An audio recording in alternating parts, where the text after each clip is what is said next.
good wave is like free jazz. So it's like you have the wave, it's kind of like coming on and off and chilling and steeper and chiller and steeper, and then you add the complexity layer of yourself, expressing yourself on that wave. I've met few surfers that are as excited about riding a wave as Peter Sahlberg. Peter was over for a quick visit to California, and I catched him to ask him about surfing in ice cold water, who's the best surfer in Sweden, and what keeps him motivated to keep searching and traveling around the world in search of the perfect wave. So here comes the interview with longboarder, surfer and entrepreneur Peter Sahlberg. The first surfers in Sweden was back in the mid-80s. There were a few guys going to school over here in high school in California. Came back home. So that was like one part of history, and the second part of history was there was a big movement of and really great windsurfers traveling to Hawaii, late 80s. And one of my good friends, Marcus Boman, was a standout windsurfer. He surfed Jaws and Ukipa with all the legends, and then he came back home to his native Varberg, and he started to explore the waves in his backyard, you know. So Marcus is definitely one of the OG surfers in Sweden, you know, together with a handful of other Stockholm native surfers, you know. They were traveling in Australia and California. And then probably Jens and I was maybe the second or third generation of surfers in Sweden. The thing is this, yeah, so maybe the second or third generation Swedish surfers were Jens and me and a bunch of other guys that went over to the US for college, you know, late 90s, you know. And Jens and I, we went to Hawaii, and Niklas and Oka and a bunch of other guys went to Australia. And then all of us came back early 2000s, started surfing in Sweden. The funny thing is, I surfed Sweden first time in 99 in a place called Vik on Österlen. And there was like one of the forums back in the day on internet. I was just learning how to, you know, work the internet. And then I got contact with a guy called Didin, great surfer. Him and his brother, you know, moved to Sweden from Morocco probably a few years prior. And he took me out to Vik. And I had I didn't have a wetsuit, so I borrowed one of my friends' like windsurfing wetsuits. And then I'm a longboarder, but I couldn't, for whatever reason, bring the longboard with me on my plane. So I brought like one of the boards I'd never surfed, like a gun, like a 710 pipeline pintail that I never surfed. I brought that to Vik with the weird windsurfing suit where you have like the zipper goes from shoulder to shoulder. And I thought I was dope, you know. I was living in Hawaii for 3 years, and Didin actually went out, and he was ripping. He was like really ripping, and I didn't catch a wave, and I froze my ass off, and I didn't surf in Sweden for another, you know, probably 10 years after that. I was traumatized, like full on PTSD for quite some time. But then, you know, we instead of, maybe that was, you know, that was a curse and a blessing, like most things in life, since that made me going down to Biarritz, which is, you know, the mecca of surfing in Europe. So we went down to Biarritz together with Jens and a few other friends, and that's how Surfakademin was kind of like sprung or was evolved. So you started a surf traveling company for Swedes, yeah, pretty much. 2006. Yeah. Yeah. Biarritz. Almost 20 years ago. Almost 20 years ago. 17, something. Yeah. This past summer was our 18th summer in Biarritz, like the bus country. So, and then in wintertime we go to Costa Rica. Yeah. You know, and the thing is that like Surfakademin has thought over, like, which is a crazy number, but 20,000 Swedes to surf, which is pretty crazy. And the first few years people came to us, they were with us for a week, and, you know, hopefully they came back. But like if we fast forward until today, people that come down with us, maybe I don't want to say 50%, but at least 3 out of 10, go down to Marcus or six and Fyra and buy their own board and wetsuit and try out the Swedish conditions. So I think the aura around surfing, like 10, 15, 20 years ago, it was more extreme, Whereas now, people buy like a soft top or a longboard and, go out to Ture or Gotland, Österlen or the West Coast and just go out and have fun. So there's definitely much bigger movement now. And I think the extreme air that surrounded surfing is kind of replaced now with more like leisure and a pretty good and fun pastime.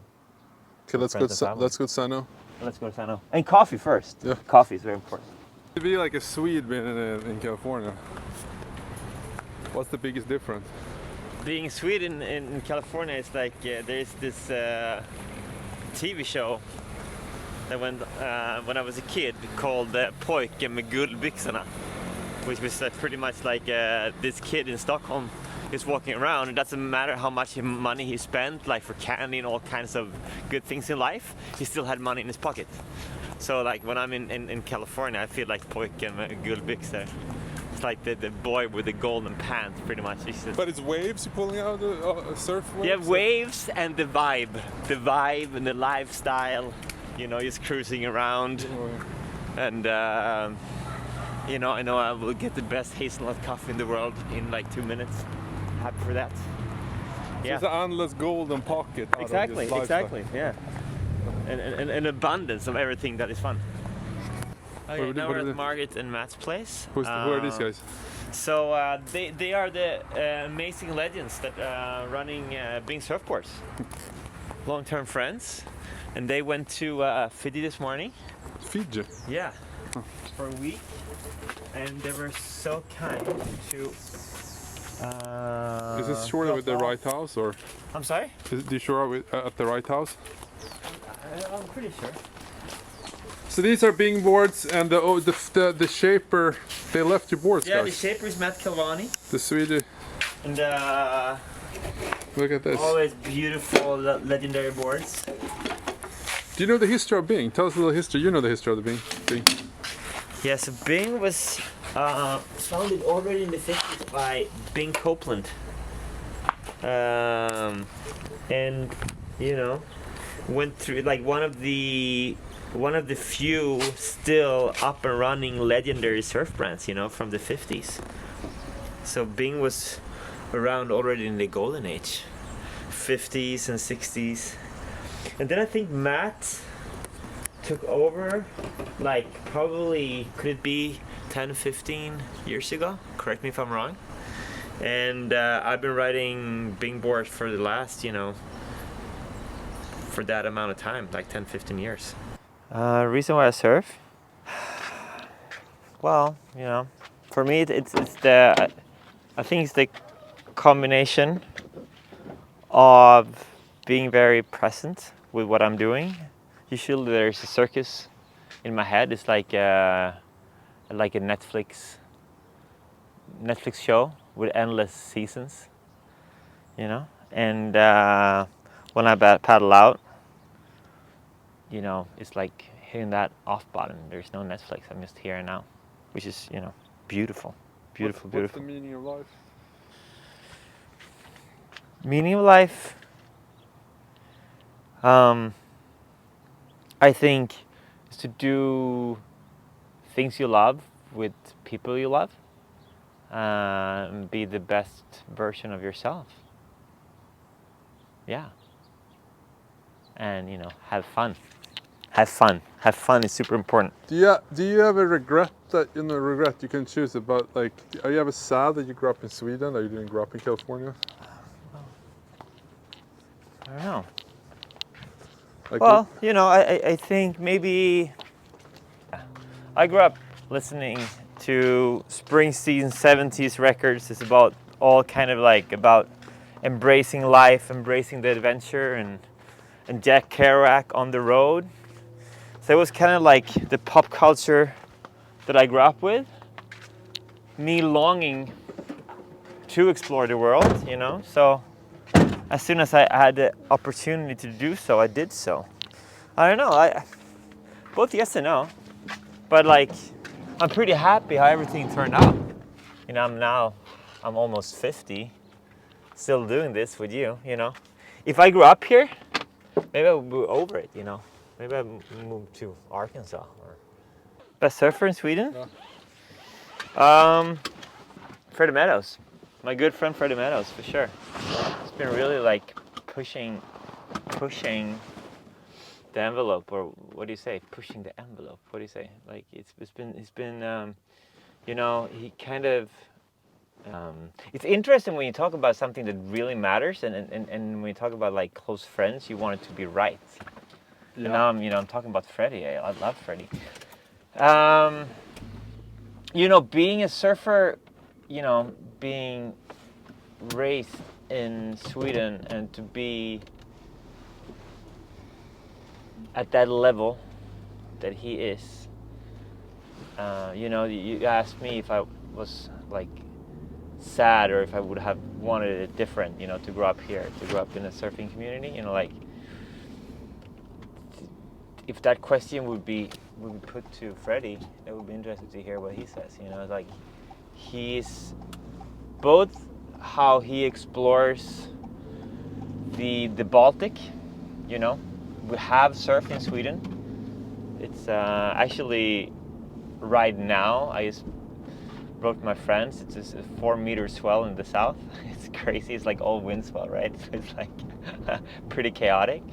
But once in a full moon, you know, once in a blue moon, blah blah, the waves are nice. And yeah. He's been really exploring like slabs and all kind of like, you know, crazy, super challenging waves, cold, like, you know, 654 neoprene going out with a boat in the archipelago, and you know, pretty chaotic and crazy. And now the last year surfed Nasser for the first time.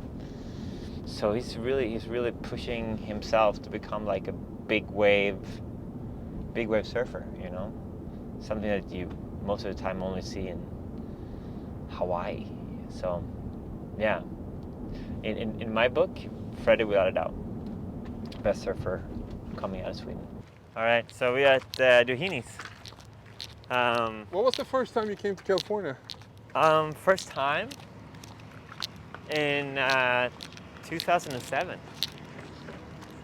What was your first impression? Yeah, it was funny since I was here. My girlfriend at the time, she was going to architectural school in San Diego. So we lived down in Mission Beach for a little while, and then moved up to La Jolla, just like a few blocks from your families right now. And then further we moved up to Leucadia. So I think the first wave we surfed was Tourmaline and Peepee Point. And then I remember one day, I was like, where does the old Tudor surf? And then I drove on the PCH, and we came up to first Cardiff, and then Swami's. And then I told myself, I'm never living here. And like, you know, probably the best surf of my life, first time paddling out at Swami's. Epic. Is this the life of Peter Sahlberg? Well, this is a dream day. This is a very dreamy day. Is this just an ordinary day in the life of Peter? Sometimes. You know, I'm so privileged to be able to do what I do. But I just told my friends back home, it's like these few weeks every fall when I come here is pretty much the most epic days of the whole year, you know? Especially being a longboarder and having the idea and you know. Well, the good thing and the beautiful thing of surfing is that it's a blank canvas, and you can fill that canvas with whatever colors and strokes you want, you know? And outside a subculture, you know, all subcultures look the same, but then when you kind of penetrate and when you get into it, you feel like, whoa, it's an archipelago. And for me, surfing is very much what's happening out here right now. It's, you know, a bunch of people just having fun, young, old, you know, pros, beginners, and they're just sharing waves, you know? I love it. Sunny skies, people just dropping in, party waves. What's the weather in Sweden right now? 2 or 3 degrees. Actually snowing yesterday. That's what I call a plot twist. What would life be without surfing? Empty? Empty and boring? Empty, boring and cold and lonely. Empty, boring, lonely and cold. No community, no travels, no fun. Being stuck in cold Sweden all winter. Yeah, I think I did the right decision. I did the right decision, you know? Going to Hawaii when I was 19. Why did you go? Oops, to get this up. Adventure. I think I had this idea of, I really wanted to learn how to surf. Since just a few years prior, I saw Point Break. So I really wanted to surf. So I applied for colleges. I don't have to get this on, it's toasty. For me, like, I applied only to colleges in California and Hawaii. So, and then like 2 weeks after, I applied to some state schools in California. And then Hawaii was private, so they had like a rolling application kind of process. So just like a week after I applied, there was a DHL truck.